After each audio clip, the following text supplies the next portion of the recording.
Amazing. Welcome. Thank you to those of you who are here, assumably a collection of amazing death workers from all capacities. We are really happy to be talking to you guys about eco-friendly funerals today. So I'll start. I'm Lauren. I took on the term recently working for a natural funeral home as a funeral director as a holistic funeral arranger. And I really like that term because I think a good funeral covers the whole spectrum of somebody, their personality, the care of the family. I mean, that really, I think all funeral directors should be called holistic funeral arrangers because we're no longer needed to direct people. I think we're just there to help facilitate and hold space for the families. I am a home funeral educator and guide, and I'm the co-founder of Deathwives with Erin.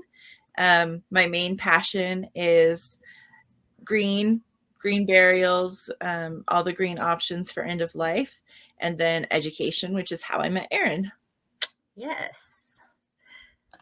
And I am Erin, and I want to be able to show faces while we're going too. So I think that we'll probably bring a slide up to present the next topic and then maybe stop the sharing so that we can communicate, with showing our faces and then, go back to the slide. It might be a little clunky, but I think that's what we'll do so we can see each other better. But I am Erin. I am the other half of Deathwives along with Lauren.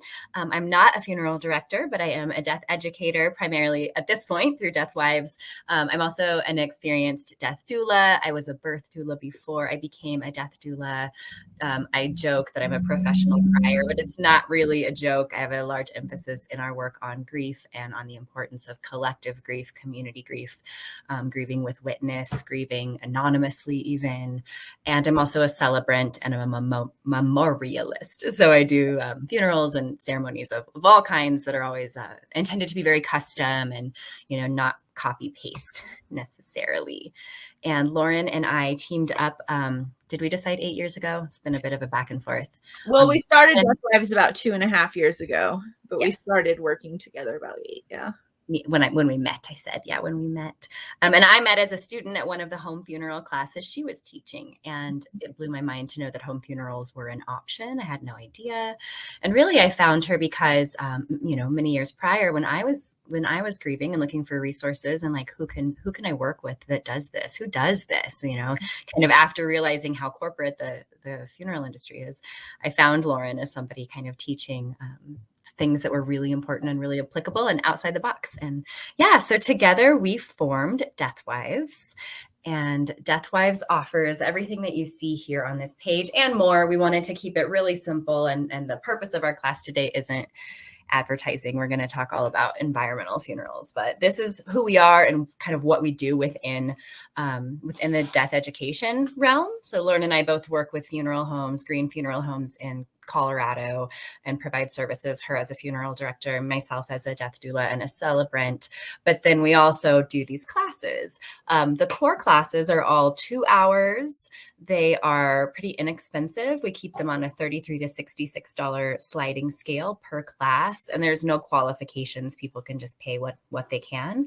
And you're getting a preview of the funerals. You are getting a preview version. But a big part of our ethos is to make this affordable and accessible and at the community level, right? We believe that death work belongs to everybody, and we believe that the benefits are very numerous in being involved in the death work of our own community and our own families. So we want people to be able to do that without having to be overly credentialed to do so or having to overly invest to learn some of the more basic things. So those classes that you see on there, Death Doula 101, Home Funerals 101, Eco-Friendly Funerals, which we're previewing today, Community Grief, Ritual and Ceremony, and Plan Your Own Funeral are those 2-hour pop in and learn a lot classes with us.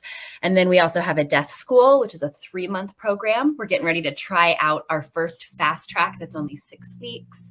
And so we go into a lot of depth in that program.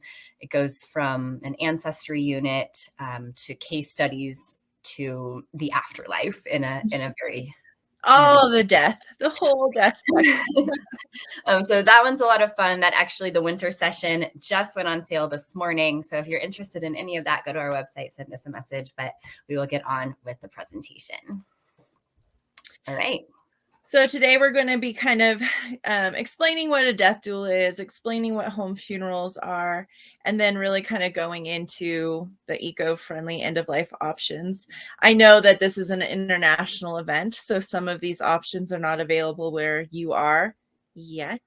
Maybe some of you will be inspired to reach out to, the lawmakers to get this option available where you are. So we thank each and every one of you for joining us today. I know some of you maybe have never done any death stuff, and others have had lots of education or experience with it. So we're excited to talk with you all. All right, so let's just define death doulas, home funerals, and eco-friendly end of life. Starting with a death doula. I'm going to read this slide, then I'll stop sharing for a few minutes. And if anybody has any questions, or if we would love to know people who are practicing in other countries, what death doula work looks like there and how it differs and how it's similar. But by definition, a death doula is a death midwife or a non-medical caretaker who assists in the dying process, much like a midwife or a doula does with the birthing process. It is often a community-based role, aiming to help families cope with death through recognizing it as a natural and an important part of life. Mm-hmm. And what care do they provide and when? The death doula's role may begin from the time a terminal diagnosis has been given or during the dying process. And some death doulas offer post-mortem care, such as cleansing and dressing of the body and rituals. Additional service could include funeral planning, kind of working in tandem as a home funeral guide. Of course, education is a big part of a doula's job, helping. We really want, we're not advocating necessarily that death look a certain way or that burial look a certain way. What we're advocating for is that people understand that there are a lot of options that cross a spectrum, and that those options have a lot of different implications in a lot of different ways, right? Not just on the earth, as is our emphasis today, but emotionally and spiritually and financially. And so knowing what those options are, and then, choosing intentionally. And then the death doula's job is, to kind of honor that intention. Let me see if I can. You can't see people, I think, in this. You can just see them in the chat, Erin. So if anybody has a question about what a death doula does and what a death doula doesn't do, you can put it in the chat there and we'll answer. If not, we'll move along to home funerals. But Erin, do you want to share a little bit about what you personally do as a death doula? Sure. Yeah. I wanted to stop my share for a minute, but I don't see how. So I guess I think you already did. Oh, can you do? Oh, yeah. Cool. I just still see my screen. Yeah, I break the work up into kind of, before death, when the person is hopefully still cognitive, and we're doing more death contemplation. We're doing legacy work a lot of the time. And we're kind of configuring around the concept of what does a reconciled death look like?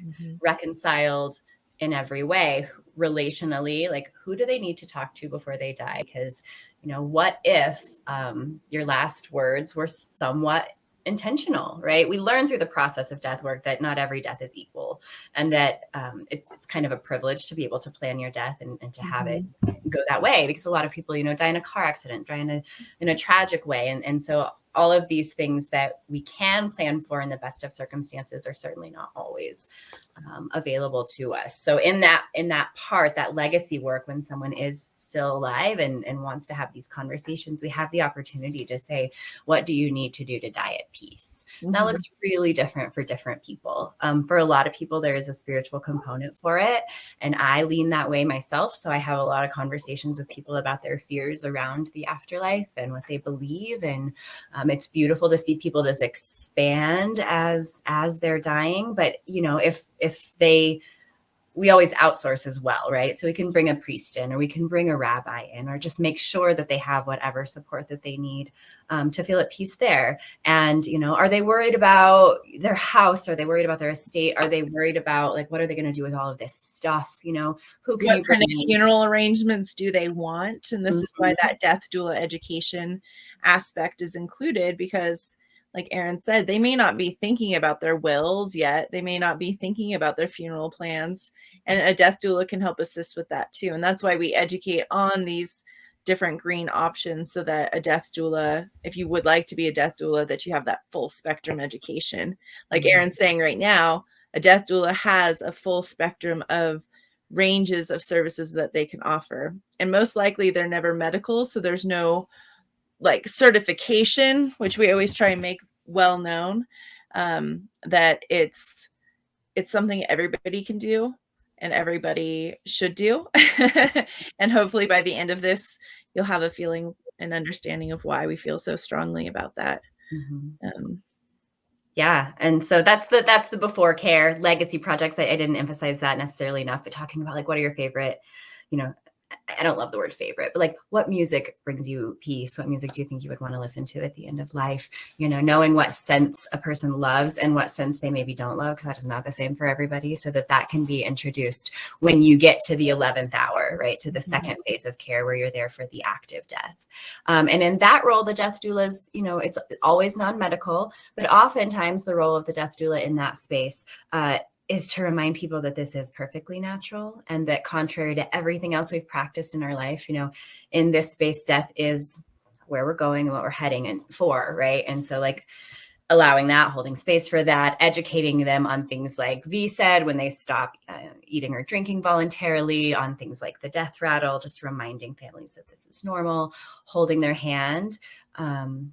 As a death doula, I have both been the only person there, kind of there in the place of family, but I've also probably more often been there in a group where other people who love this person are also there. And you're just kind of very gently leading and guiding them through the experience. And then at the end, a death doula's role can extend into helping plan the funeral, potentially dressing and blessing the body with the family before the funeral home comes, and then doing services for the family as well, which can be really special if you got to work with the person before they died. Sometimes they've even helped me write their services, and then to give that back to the family afterward, it feels like giving them something like, oh, wow, these are actually their words, which is far better than the platitudes we receive at many funerals. So in a quick nutshell, that's what a death doula does. And Cheryl brought up a good point that regulations are different. This is international. We are in Colorado in the United States. Home funerals are legal in all 50 states in America. There are certain states that just require additional help from a funeral home, but bodies can always be brought to the home for a home funeral. And embalming is never required by law in America either. So I know some of you are from Canada, and unfortunately, I don't know all the rules there. I know you can't be called a death midwife, though. I know that there was a ruling against that. So, yeah. Yeah. And Natalia, I hope that you can leave your 9 to 5 and be a death doula. We feel like we're, it's kind of the cutting edge of a community in a way, because we're forming what the industry looks like as we go. So there's a lot of space. There is a, own your own small business aspect to it. But yeah, Lauren and I do work full time as rogue death workers and have been able to quit our jobs to do it, which is really awesome. And Cheryl just wrote, we can't wash or dress the deceased either. We can only direct the family. And actually, that's what I educate on too. As a home funeral guide, I prefer to guide the family. It's not my job to bathe or dress their loved one. That's the whole reason we're doing this experience, is so they can step into that and care for their loved one, which you can't do at a funeral home. I mean, being with the body is really where the grieving and magic of that really starts to begin. So interesting though, Cheryl, thank you for sharing that. Yeah. Let me go back to our presentation. Okay. So Lauren had already kind of started to go into home funerals, but big difference between a funeral home and a home funeral. So why don't you tell us about that? So again, this is only for the United States. In 1984, the Federal Trade Commission made the funeral trade law. And in that includes a lot of things, including that a general price list must be given to every family before you even start talking about services. And one of those is that embalming is never required by law. And I do want to always add that a funeral home can make it their policy, but it's not a law. And so having this education ahead of time is really crucial. Now, I do understand that a lot of countries don't even do embalming. Canada, America, and New Zealand are the three that I know of off the top of my head that do it regularly. So that's kind of interesting to think of, that most countries do not even do embalming. So yeah, I wish we, the UK as well. Yeah. You're about 50-50, right? Like not everybody does embalming, or is it? It's interesting. When I worked at a funeral home that was quite similar to you guys, actually. And I think it really depends on the clientele. And I'm so happy we're having this conversation, because a lot of people just assume that they have to. Yeah. And I think that's why a lot more people do end up doing it. So yeah, this conversation is so crucial. And this was something that I really kind of emphasized when arranging with families. Like, you don't have to. People have ideas that, you know, unless you do it, like everything's going to become a disaster really quickly. And it's just not the case. No, it's not at all. And the last 3 years, I've worked strictly for green funeral homes only that don't even offer embalmings. We always do viewings. We've never had a single complaint. If anything, we've had families say that they look amazing. When I first started, I did work for traditional funeral homes where we did, you know, exclusively embalming. And I can't even tell you how many people complained that doesn't look like them. They look waxy and fake. They have so much makeup on. It really does a disservice, I think, to the grieving process when we make somebody look like they're not dead. And so a home funeral is that safe space for people to be, to process the death, to be with the body, to see that it's not scary, to see that it's safe and that their body is finally at peace, especially if they've had, you know, a long illness, they've been suffering with cancer for a long time. To be able to see that body rest finally can really just bring a lot of love and joy, especially when there's been so much stress and, like, you know, turmoil in the household. So I wrote here that home funerals are 100% legal with no home or funeral home participation in Colorado. And I think there's only 8 states in the United States that do require a funeral home to assist. Usually that's only to assist in transportation, to assist at the actual graveside or cremation, or to assist with the paperwork. And there's only one state that requires a funeral home to actually come into the home to be present for that service. So again, it's going to be, it's safe, it's legal, it's able to do. Embalming's never required. So in lieu of embalming, we use ice, and you can use dry ice or ice packs to keep the body cool. We do try to focus on the green aspect. So there's a lot of recyclable ice packs that you can use. We just learned of a new one today called Enviro Ice. When it's done, you can actually bury it and it's good nutrients, or you can reuse it over and over again.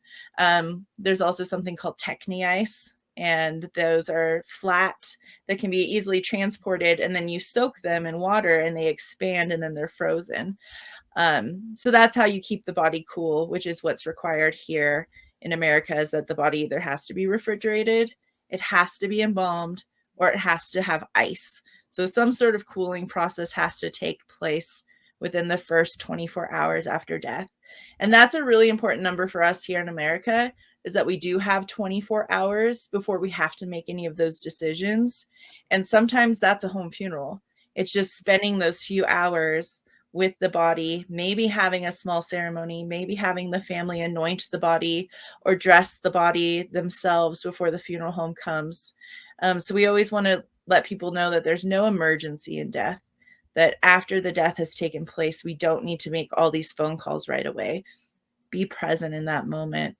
It can really start, like I said, that is acceptance the right word, Erin? It's not even that. It's just like the processing of that this person has died. Yeah, I think that it helps negate the stage of denial. It's hard to deny when you see a dead body. It's there's a lot that's hard to deny in that moment. It's hard to deny that they're dead. It's also hard to deny that they're not at peace. In most cases, I don't want to say that exclusively. And it's also hard to deny that they're different without the spirit inside of them. Yeah.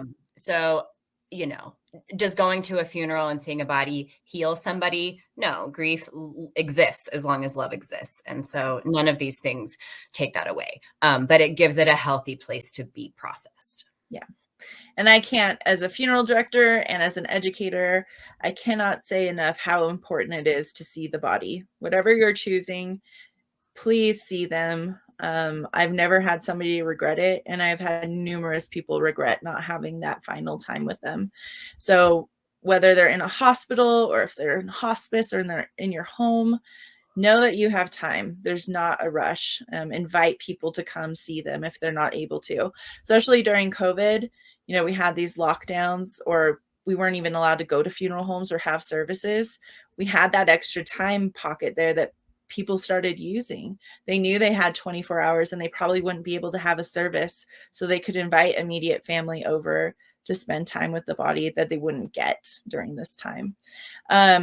And finally, it saves money. I mean, using a traditional funeral home is going to have a cost to it. When you do a home funeral yourself, the only cost is going to be what's needed to take care of the body. And that's simple things like sheets, Chuck's pads or medical pads, the ice to cool the body, and then, whatever else you need, like candles. It's a very minimal cost. And the additional fees will most likely be the transportation and the disposition, which we're going to talk about next, which is what happens to the body after all of this. Yep. All right. So before we tell you all of the alternative but legal ways that we are now offering eco-friendly funerals, Lauren is going to give you just a lot of fun facts on the current landscape and how unsavory it is. So this study was done specifically in America. So I'm not sure, comparatively what resources are being used.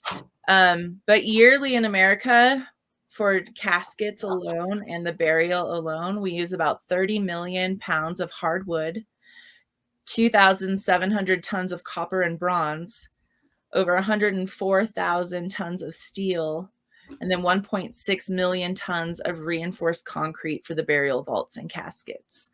So those amounts of material that we just bury directly into the earth could build the Golden Gate Bridge every year. That's how much steel, that's how much concrete we're using. And then the amount of wood to create the caskets is equivalent to 4 million square acres of forest. So to build all of those caskets, we're using about 4 million square acres of forest, which contains enough trees to sequester 65 million tons of carbon dioxide. So we talk about pollution and everything that's happening to our planet, and then we're cutting down these trees to build these caskets. And these aren't your pine caskets. These are those, lacquered mahogany caskets, okay? The wood and supplies that we use could build 90,000 homes in America each year too. And I don't know how it is everywhere, but in America, we have a very large homeless population and problem, especially with the economy and everybody who's lost jobs. So can you imagine if we just stepped away from that tradition and the amount of homes and resources that we would save? This always just blows my mind that this is what we do. And we'll talk about cremation too, because cremation is just as bad as burial. Yeah, it is. It is crazy to be burying this much every single year. I like to give the imagery of and I love a cemetery, do not get me wrong. On an emotional level, I love a cemetery. I call it a love museum. And I've spent many an afternoon with my journal and my ghosts, and I love cemeteries.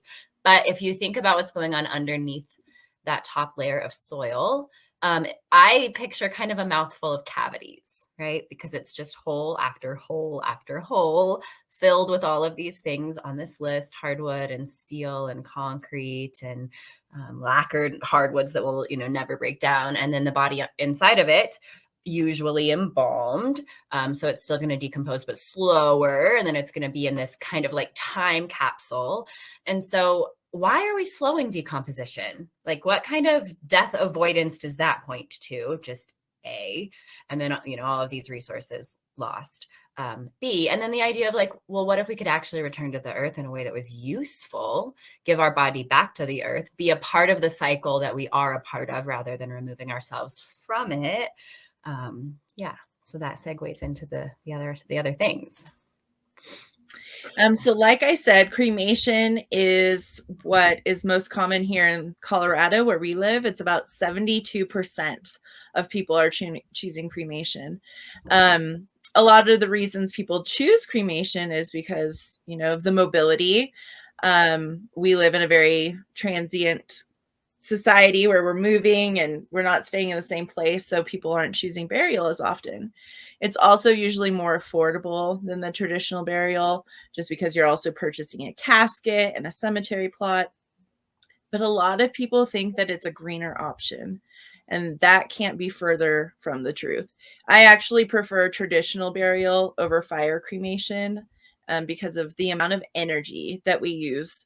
So, just to kind of give you an idea of how much energy it takes and the amount of emissions that are released for one single cremation, it's about an older truck, like a Ford F-150, something big but older that doesn't have the best gas mileage, traveling 600 miles. So that's the amount of energy and the amount of emissions that comes from cremating just a single body in America.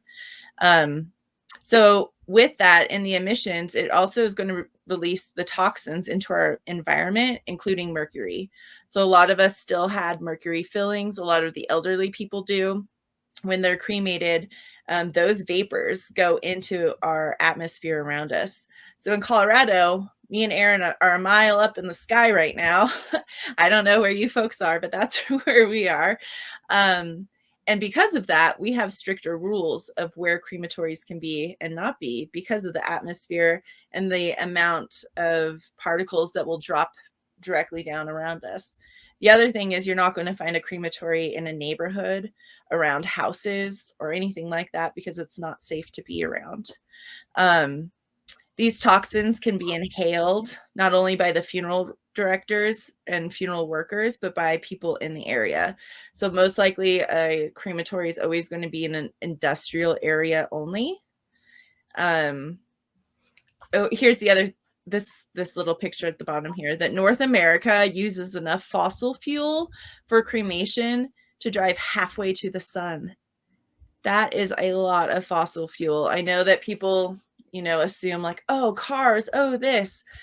Just doing the act of cremation in America, we use that much fossil fuel.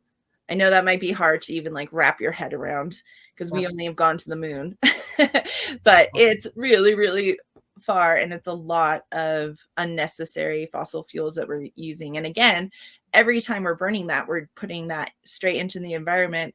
And like I said previously, we're cutting down all the trees too. So our carbon footprint is very heavy if we just stick with the traditional burial and the traditional cremation, because we're cutting down all the trees that would help process the pollution that we're putting into the air with cremation. So what are some alternatives, Erin? Here are the eco-friendly end-of-life options that are available here in the US. The first is natural or green burial, which is very similar to regular burial, except for that we're not putting all that stuff in the ground. We are not embalming the body.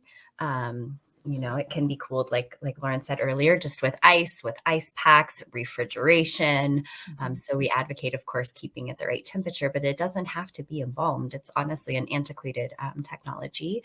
So it's it's wrapped in a shroud or a cloth. When my grandfather died, he was wrapped in a quilt that the community had been making for him for several weeks leading up to his death. That was, you know, full of blessings and love and prayers. And so they're wrapped in something that's biodegradable. It can also be just a pine casket, a pine box, something that doesn't have any metal on it, something that's not lacquered. And then they are buried without a vault or a container. And you know, the most natural of all, which isn't always available, which is rarely available on, you know, in cemeteries, is to only be buried, you know, 2 or 3 feet down, because our tradition is of burying 6 feet down. Think of 6 feet down. It's a root cellar down there. You don't have a lot of worms. You don't have a lot of creepy crawlies going on that help with decomposition and help you break down. So you're going to kind of stay preserved longer just by nature of the temperature. So if you bury the body a little bit more shallow, it will decompose more quickly. exactly. Mm-hmm. And a lot of people think that for some reason, if you bury the body more shallow, that animals will get to it or something like that. And that's can't be further from the truth. 2 to 3 feet down is still relatively deep. And the smell barrier is only about, I think, 16 inches at the most. And those are wild boars. I don't know why I know this, but I do. Another really cool option that we've used a lot are woven wicker caskets. And I know that those are more popular in England, and I absolutely love them. Bamboo can also be used. There's hemp funeral containers. And I saw recently they started using mushrooms, like ground up mushrooms, to make a biodegradable casket. Even cardboard. People don't think about that, but we often use cardboard to hold the body for cremation. Those can also be buried for a green funeral. So there's a lot of options of what you can be in. It doesn't have to be just a shroud. It can still look very traditional with a casket. Like I said, those woven wicker ones, if you haven't checked them out, definitely do so, because that's what I want. I want a shroud burial, but I want to be placed in that first so everyone can look at me. They are so pretty. And another thing you can do in this instance, of course, depending on where you're buried, maybe not in a cemetery, but if it's on public land, or is you can plant something over the grave, and the body will feed the roots of what you've planted. It's a beautiful way to mark the grave and continue the cycle of life once the body has been laid to rest, which isn't available necessarily in traditional burial. Yeah. And like Erin said, the 2 to 3 feet is ideal because of the living organisms, and that it's shallow enough that our own body can help break down our body with the warmth. And when you're down at that 6 feet, like she said, it's like a root cellar. It's really cold. So just like refrigeration, it's going to slow down the decomposition of the body. Of course, it is more green.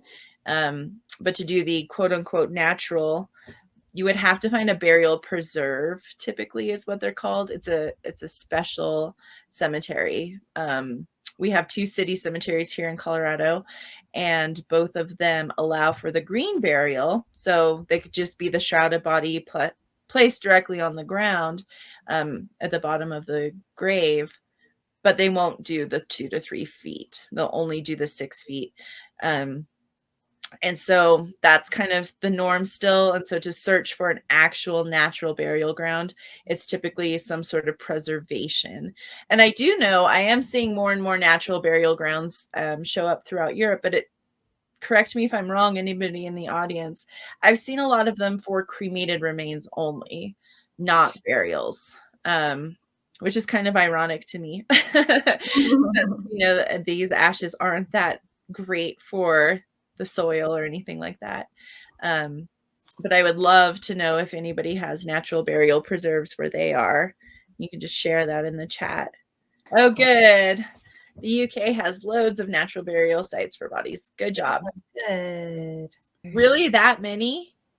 Wow. See, and so there's 230, she thinks. And that just kind of reiterates to me that embalming isn't used as often, because if they were embalmed, they wouldn't be going into a natural burial ground. So I think that's important to know. We do want people to know too that this isn't anything new. This is how we were all buried in America. Right. Here, especially, I always have to tell people, like, no, we were buried in the backyard up until it was really later. People talk about embalming with President Lincoln over here and the Civil War. But it really didn't become the cultural norm until like the 20s to 40s, when a lot of things were changing in America, when World War II happened. But before then, it was always family took care of the dead, or community members took care of them, and they did a natural burial because that was the only choice. And there are multiple religions and beliefs that do not even allow for embalming. And so they automatically have green or natural burials. Yeah, like the Jewish or the Muslim sections of your city cemeteries will by default be natural burial because they don't embalm, and they usually, by like Jewish law, actually requires that everything that's buried be biodegradable. Mm-hmm. Okay, so Water cremation. When you think of cremation, you think of fire cremation. So replace the flame with water as the element that breaks the body down. And this little machine you see in the photo is called a corpse dissolving resonator. And Sorry, around that's really it, the business name. yeah, this is our Vanna White photo with it. Talk show reference. Is like you open that up and it's, you know, it's a cylinder. It can hold a body up to 300 pounds. And inside of it is what looks kind of like a colander, which the body goes in. It goes into the vessel and it fills up with very warm but not boiling water. And it's about 95% water and 5% alkali. And it just very slowly dissolves the body. This machine in the picture takes 14 to 16 hours to dissolve the body. There are machines that are quicker, so it just depends on the model that you have and its level of power. There are no emissions whatsoever. There's nothing coming out of this machine. So it uses 90% less energy and 10 times less CO2 than fire cremation. I don't know why it says 10 times less because there's literally none. There is what you can't see pictured here in this photo is there's a big holding tank that Lauren, you described it well earlier when you said that it looked like in a brewery, like those big metal beer vat type beer vats. things. Yeah, it looks like that. And the process happens in 2 stages. The first stage is that all really quick, Erin, before you continue, I just want to add, we're not dissolving the body. It's mimicking the natural decomposition. So it's the tissues and the flesh and the muscles that are being slowly dissolved during this process. And the bones remain. That's what's going to remain in that colander. And so when she's saying the body is dissolving, that's what's dissolving into that liquid that she's going to explain more about now. Not dissolve like chemical reaction dissolve, but like, you know, over the course of several hours break down. And it is essentially. So yeah, that's the part I'm talking about right now, though, is that the first step is that the skin and the soft tissues, your organs are going to break down first. And remember, we're putting water into this machine. It's about 90 gallons of water per person, which is equal to about a household's use of water of four people living in a household, like per day. And so that water mixed with those soft tissues are transferred by a tube into this large metal vat. And we're calling that, in this case, Emily here of Beatree in the photo calls it tree tea. It is more generally referred to as bioessence or just essence. There's not really one name for it. Each provider kind of has their own name for it. But what it is extremely bioavailable and nutrient dense and excellent when being used as nutrition or fertilizer for plants and for growing things. And so it's offered back in a small portion to the family so that they can personally use it on their plants and on their gardens if they want to. But the yield is quite large. And so each provider of water cremation here in Denver works with different farms and even with some colleges that are taking it to do research on it, but are using it as fertilizer and as nutrition. So we think that that's really cool, both on a botanical level and just in terms of, you know, the cycle of life continuing, turning into something else that's still alive, I think is really beautiful and gives people a new way of looking at grief that we can appreciate. The second stage of the process is that now that you've gotten rid of the skin and the organs, you still have bones. So you can pull this door open, pull this colander out and see actually larger pieces of bone than you would, you know, when you have fire cremation, it all burns, right? So you've got larger chunks of bone. Of course, there's no ligaments and no muscles, so it's not intact like a skeleton would be, but you've got larger bones that need to be dried, and then they do still need to be cremulated the same way that they would be after fire cremation. But the difference is that there was no flame, and so they weren't charred. There's really no ash, so the final product is white in most cases, or like a sand color. It's legal in 18 states. Not all of the 18 states that it's legal in actually have businesses up and running. So there's some business opportunity for anybody who wants to do that. Yeah. What else do you want to say about water cremation, Lauren? So water cremation isn't new.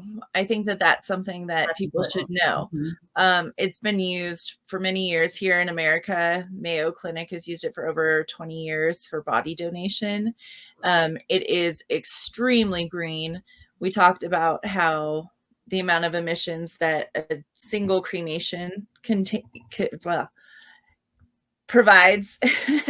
And then in this case, you know, not only is it so much more eco-friendly, you actually do give back to the earth. You do enrich it in some way. I recently had a friend whose father died, and I handled his funeral service, and they were all gardeners. And so they were so excited to have this bioessence back. It's really important to know that there's nothing human remaining in this at all. It's literally, you know, our core essence, what we're made of: amino acids, peptides, sugar. And the lye that's used is not lye, it's sodium hydroxide, I believe. Yeah, it's called alkali, but it's sodium hydroxide. Yeah. And so you know, at the end of this whole process, it's completely safe. You can touch it with your hands. There are some facilities that I've heard of that do not save the liquid, which I think is the biggest waste that there is. But it's completely safe to return to the water table as well. Which is not true with some other processes, including embalming. And so, like Erin was saying, not only do you get these white ashes back, we don't even like calling them ashes because they're not, these bone remains, you're actually going to get more than you would with the traditional fire cremation too. Because of the way it's done, these finer bones are burned up. They don't really even stay. And the process itself, you have to like sweep out these ashes. Some remain. Unfortunately, it's a porous material that they use, typically like brick. So some of the ashes stay, and it's just, you can't guarantee that you can get every single particle. But with the water cremation, that skeleton stays completely isolated in this tank with these holes in it. And then at the end of the process, when those bones come out, like Erin said, you can see a full jaw. You can find a whole femur bone. You will not find that in fire cremation. They will be broken up and brittle. And because it was done in water, the bones do have to be dried before the cremulation takes place. Emily at Beatree Cremation in Denver, she actually will lay the bones out instead of putting them in a dryer, because she feels very, you know, if we weren't using fire for the process, why would we use fire to dry these bones out? So she'll lay them out with crystals and herbs and, you know, in the most traditional way, just let the bones rest before the actual grinding of the bones take place. And that is required everywhere. In America, you can't keep the skull as much as some people have asked us to, because with water cremation, like I said, the bones are all there, but they still have to be ground down to something that's no longer identifiable as human bone. The cool thing about that liquid that's left over, like Erin said, is it's being used on farms. We have a flower farm here in Denver that uses it to grow, I mean, the most beautiful dahlias this year. I mean, they were amazing. And he'll invite those families. They can have funeral services there. And then he'll invite the families to cut bouquets, you know, literally from these nutrients that their family provided in some way. I'm trying to think if there's anything else I want to add to that. Yeah, no, just that it's a beautiful symbolic cycle of life. You know, imagine, you know, your loved one dies, you choose water cremation, you get back two things. You get back this bioessence, and then you also get back an urn with this, you know, sand, bones, ash, if you will. And then the rest of that bioessence was taken to this farm, you know, half an hour away or whatever. And a few months later, you're invited to go visit this farm and to walk around and to be a part of these bouquet making ceremonies with other people who lost a loved one in the same, you know, quarter of the year that you did.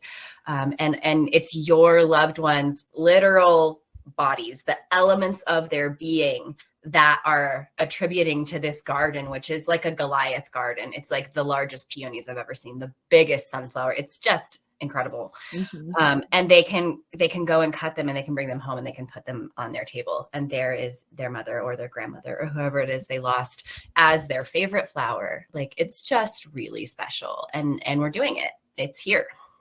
And it's literally night and day. Like we said, fire cremation is taking away these resources. Water cremation is giving it back. You want to regrow those trees, use this bioessence. It has been tested by multiple colleges here in Colorado, and they find it to be one of the best fertilizers. And again, I think that's hard for some people to wrap their heads around because they think that's human. But again, once it's all broken down, it's not, it's the essence of us, but it's the most ideal way for us to give back. And the reason Emily called her water crematory Be a Tree is because there's this big trend that, you can bury these ashes with a tree pod and you'll grow a tree from it. But the ashes themselves are not nutrient rich. If anything, they're going to kill the plant. They're not going to feed it in any way. But with this liquid that's left over, you'll be able to feed it and grow and know that your loved one is part of that process. So it's really beautiful.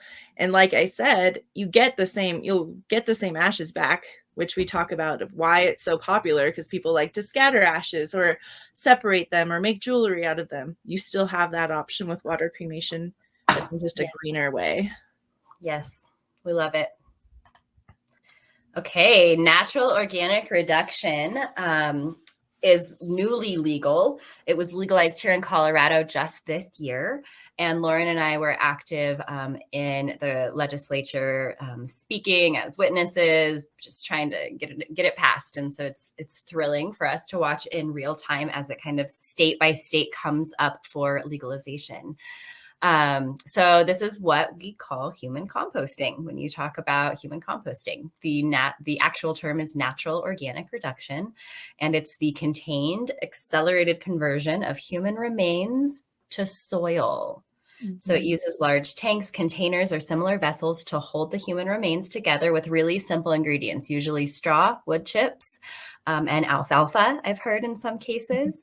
And then they're put into this vessel, like you see on the photo. There are variations. This is at Recompose, which is led by Katrina Spade. I don't think she's on the panel, but she is a brilliant person working in the death space and kind of created this. She came at it from an urban architecture background. Mm-hmm. So I will let Lauren talk more about it, because one of the companies that she works for here in town offers it, only they offer it in a little bit of a different way. So Lauren? Yeah. I had something really great to share. Now I forgot it. The urban part of this is the reason she felt so passionate about natural organic reduction is there's a lot of places that don't have natural burial grounds or cemeteries. She founded this in Seattle, Washington, as a place to really return to nature, but in the middle of a metropolitan setting. So that's why there's these pods, but at the end, you literally become soil. You become this compost that can be used in gardens all over. So what we do at the Natural Funeral, so like Erin said, it became legal in Colorado in September. We now have 2 clients that have chosen this process. Just like regular composting at home, I don't know if anybody here composts, but you're going to use all these organic materials, right? You're going to throw in bananas, peels, or apples, and the soil, and it mixes together. And over time, this heat builds up. If you've ever, gone into the middle of your compost, there's going to be steam that comes out. And so that's the process of natural organic reduction, is that breakdown. And just like other compost machines, there's some that are going to act faster, and there's some that take a little bit longer time. With this, you can kind of control the decomposition process by adding more heat or adding more oxygen and some water. There are 3 facilities that I know of or 4 facilities that I know of now that offer this in the United States. So not very many. It's extremely new. But of those 4 facilities, 2 are very, what I would call mechanical and urban, I don't know, indoor maybe. And then the other two are more natural or outdoor. So the two that are indoor would include Recompose, that was founded by Katrina. And we'll talk about the actual process, how it happens on this next slide. I believe, right, Erin? I believe. Okay. We don't have to go there yet, but I'm pretty sure. I can confirm. Yeah. But it has, like a computer, make sure that the temperature stays at the right degrees. And the breakdown itself takes about 30 to 60 days. So not very long, much more accelerated than you would in the natural burial ground, even if you're at the 2 to 3 feet depth. And then our system that we use is more conducive to what composting would look like in a backyard, where it's a tube, or not a tube, but a container, like the ones that you turn. That's what we use. We put the body in with all those materials, and we slowly turn the container over time. And then the body continues to break down during this process. And that process takes about 9 months, because we're using the body's natural heat to break down. So there's two different options there. The cool thing that Katrina did is give people the option to have that natural burial that they want and to give their body back. One thing I want to say is, just like water cremation, this natural organic reduction or composting has also been around. Water cremation was actually started in like the early 1900s, and natural organic reduction has been used since the late 1800s. The human composting has been used in agriculture. Anytime, cows died, or large amounts of livestock, that's typically where it's been used. And they just do the same process. It's shallow. They add the wood chips and alfalfa, and then it breaks down, and then they have more soil. So it's literally that concept, just a little upgrade with some technology. So the first step is to lay the body out in that vessel, like Erin said, with the wood chips, the alfalfa, the straw. And the body either is going to be nude or in some sort of organic material like hemp or organic cotton or silk, so it can break down naturally. And then the process itself, this is the cool part, is that it is low energy. Some of these machines, I said, do regulate the heat. So sometimes they do use outside resources to heat up the body. With the other slower ways of doing it, it's going to be only the body that provides the heat. So our bodies, when we die, all of those gut flora inside of us, all those bacteria that have helped us for so long, breaking down those foods and giving us energy, well, now they're breaking down us. They start breaking us down almost immediately after death. And that movement, that energy exchange of them eating and digesting is what heats up this cylinder that the body's laying in. It reaches about 130 to 145 degrees. And again, that's our own energy doing that. And so once this part starts breaking down, and then now we're using these nutrients of wood, and it's just this process of decomposition, just like our body would normally break down. And so oxygen is then added. So, like I said, depending on the type of facility it is, some pumps in oxygen to help accelerate that process, and sometimes water and additional heat sources to accelerate the process. But it is extremely green, right? Because there's not that much energy being used. And at the end, you have enough soil. I think it's like over 2 wheelbarrows full. It's quite a bit. So like with the water cremation, most families don't take all of that soil. There's a facility in Washington that they have a private reserve land that they just place the soil at. So it's regenerative. And it's actually good for carbon too, because it reduces our carbon footprint. Yes, of course, but it actually takes out that carbon dioxide. So just like trees do, soil rich nutrients can do that too. So if you can imagine how great that is, again, when we think about all the cremations and the burials, when you add this option and you're actually healing the earth, you're regenerating the soil and the land with your own body. So it seems kind of easy. I mean, to us, it seems like an easy choice of like, oh, okay. But unfortunately, what we've seen here in America is there are some religions, especially the Catholic Church, who do not feel so strongly about this. Erin and I were both raised Catholic, so we can understand the thinking. We know that cremation was frowned upon too until the 80s. And even now, there's some pretty strict rules about cremation. After the cremation takes place, you're not allowed to scatter the ashes. You can't separate them. They have to remain intact and in a place. So like a mausoleum or burial.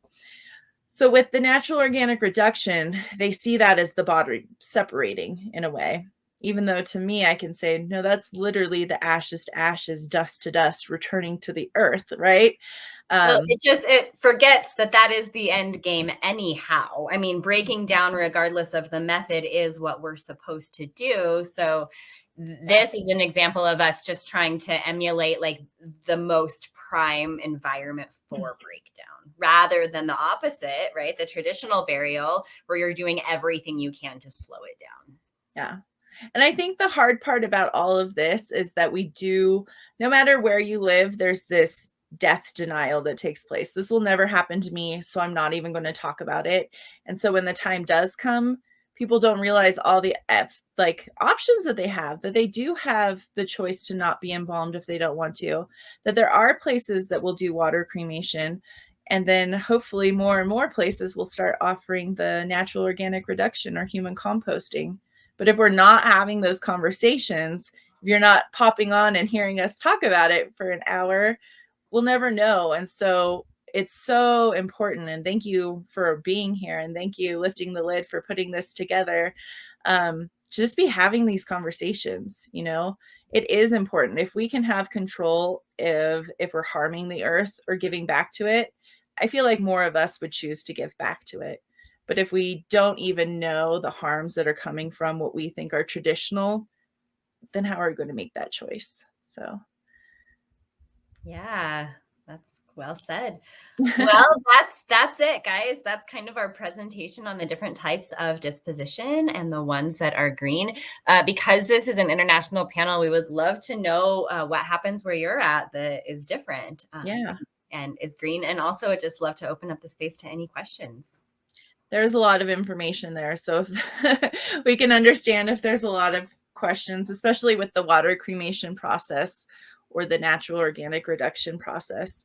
Again, both of them literally mimic the natural decomposition. There is nothing unnatural that is added to either of those processes. Even the water cremation, like we said, the same products that are used are the same that are probably in your face wash at home or some of the lotions you use. So it's both options are totally safe, organic. We're not using any unnatural resources. You don't see anybody talking. I'm going to pop in and actually ask a question. Yeah. First of all, thank you both so much. That was fantastic. I could listen to you guys go on all day. Really. And I guess, my question is how has engaging in the death work that you do helped with your own relationship to death and your own mortality? That's a good question. Erin, you can start with that one. Sure. I mean, deeply, right? It's really my main focus and my main motivator. And I've been deeply influenced by death my whole life. I feel that most of us who end up in this space, at least on this side of it, maybe I shouldn't even qualify it that way. Most of us who end up in this space do it because we, had a tragic loss at a formative age, which I did too. And so from an early age, it was just this, how can I understand this better? Death, this great mystery of it, someone you love is there and then they're gone. Like just this needing to understand it and devouring everything I could about it. I talk about, this chapter of my life where I just lived like at the Barnes and Noble, self-help section and spirituality section. Me too. Yeah, it's just like trying to find a way to connect with it and ultimately really feeling like I didn't. Like really feeling like, 20 years ago, we didn't have what we have now created collectively to support people as they go through death. And so just feeling so isolated and, and alone in that experience. And so, I guess I start back there just because it wasn't like a formative, like, oh yeah, here's the moment when it happened. And, and I realized it. But I think that life is, it's this generic answer, but like life really is so precious. And I think that we chose to be here of all of the places we could be.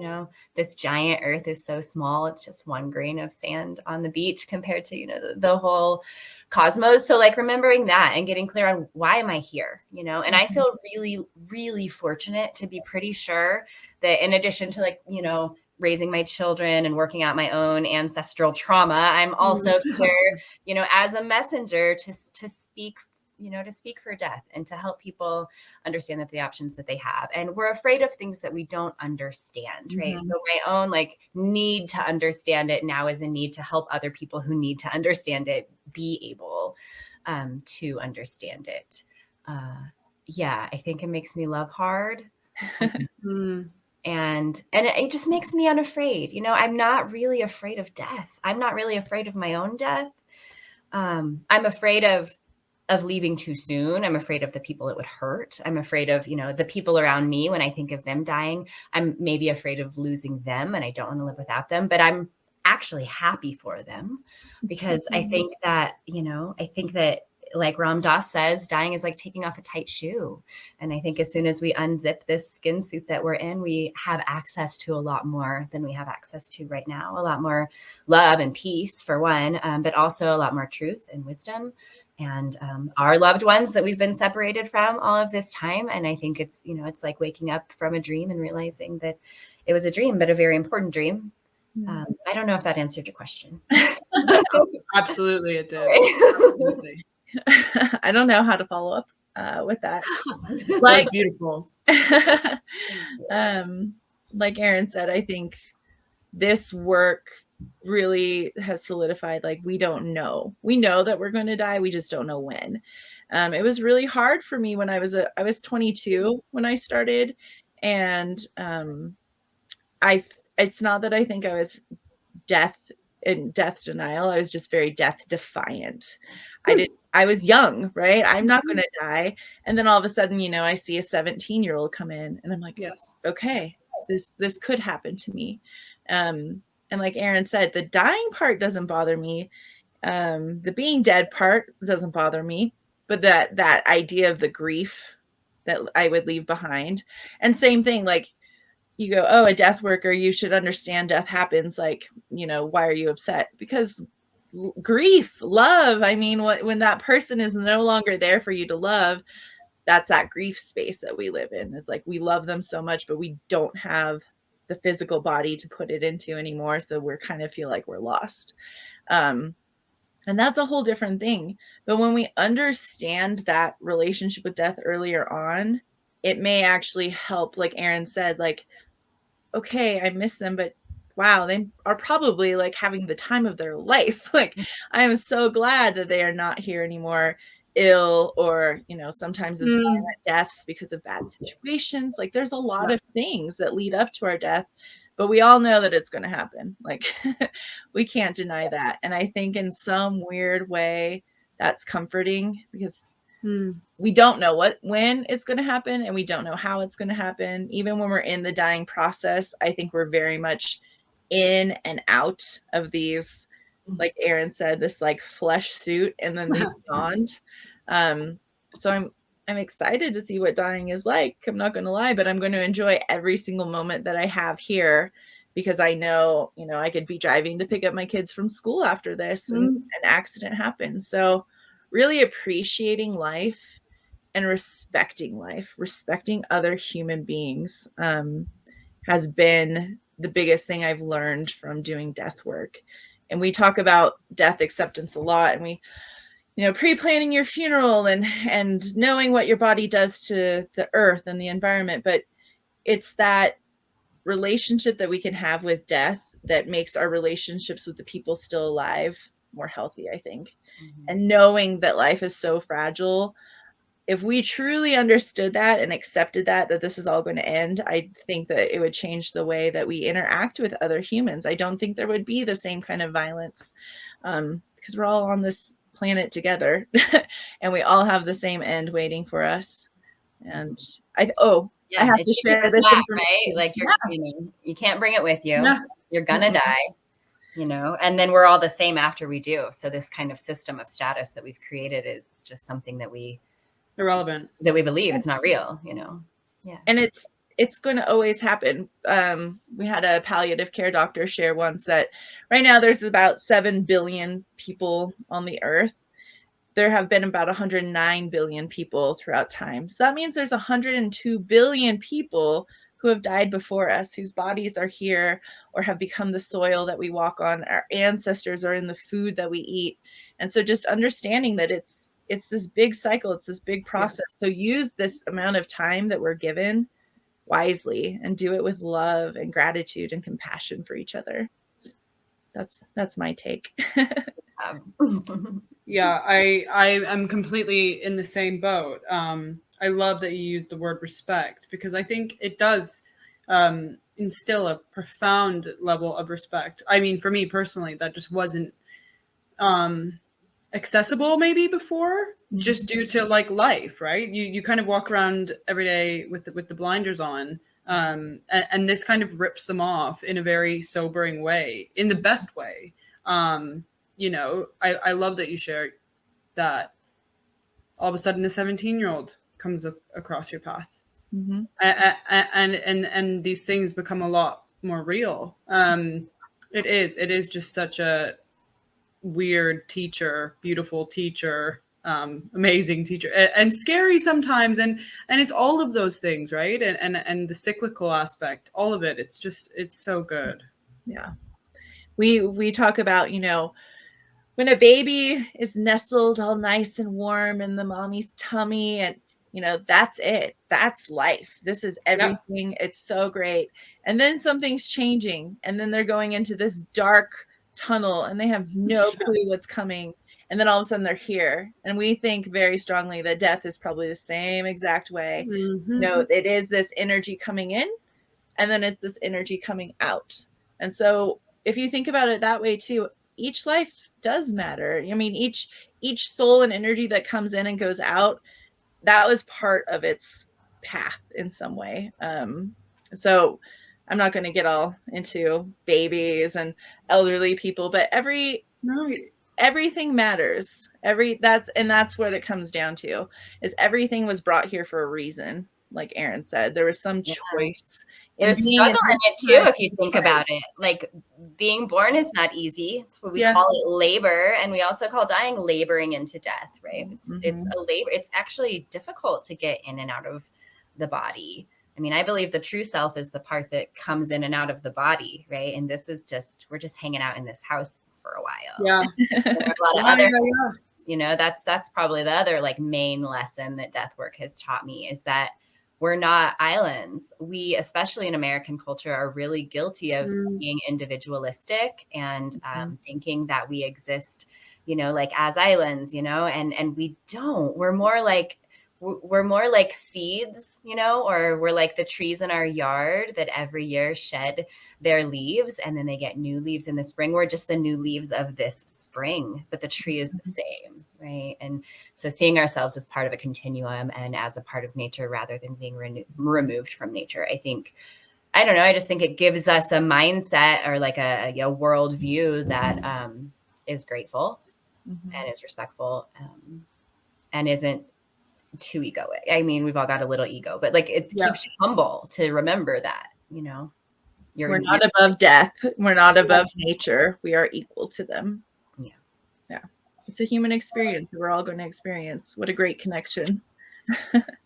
Absolutely. It's the one thing that binds us, if not anything else, right? Is the fact that that's all we're all going to die.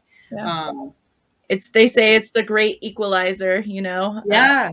The poor man will be buried next to the rich man because we all die. Our bodies hopefully all return to the earth in some way. And so when we think about it, it goes back to that respect, like again. Absolutely. We have a comment from Andrea. To Deathwives from a Scottish midwife. So good to meet you and hear you both tonight. This has been so interesting and beautiful. Thank you. To know that things are changing around death in lots of different ways, slowly but surely, is really heartening. Yep. And we say slowly, but really it's speeding up. I mean, it is happening a lot quicker than we thought. And I do think COVID was a big part of that. People are seeing death every day in ways that we've never seen it before. So you can't even ignore this conversation anymore.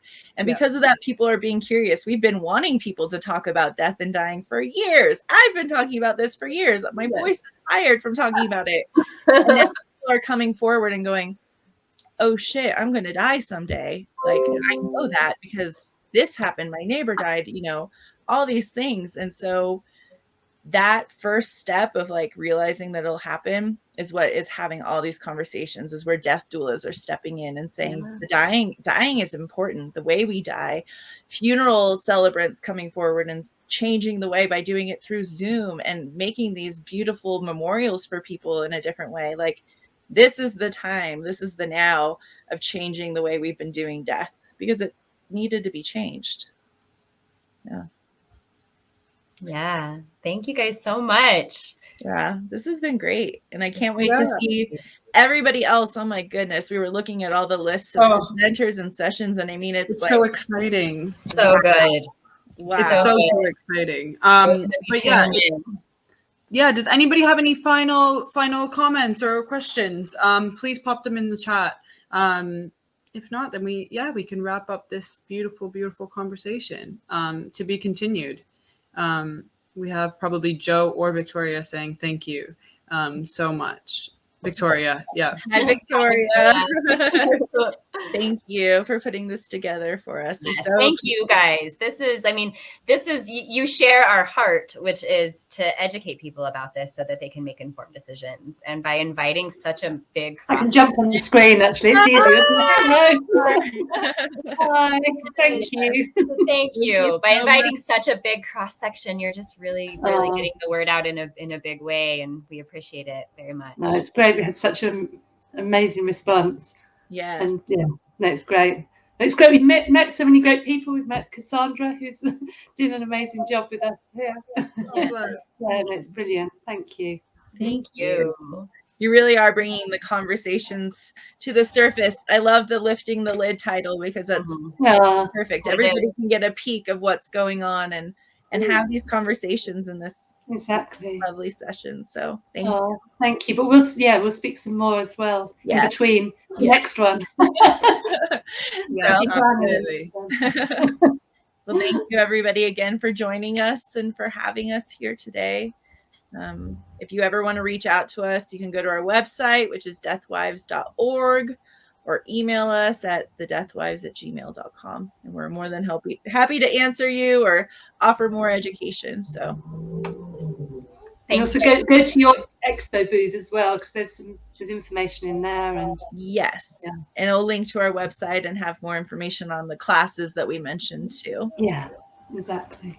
Classes that sell out, aren't they? They sell out really quick because they're so great. Yes, they do. They do sell out, which gives us so much hope. So many people want to learn about this, and that we're building a little crew of deathies, and we're changing all of you as well. Yeah. And we always say, everybody's welcome. There's no limitations of who can support death work. It is community-based work. It always has been, and we're just kind of returning it back to families and to the community to step forward and understand their rights and what they can do. Yeah. Totally. Amazing. Well, thank you both so much for coming, and hope you have an amazing rest of your day. And we'll speak soon. Wonderful. Thank you. Thank you. Bye-bye. Bye, guys.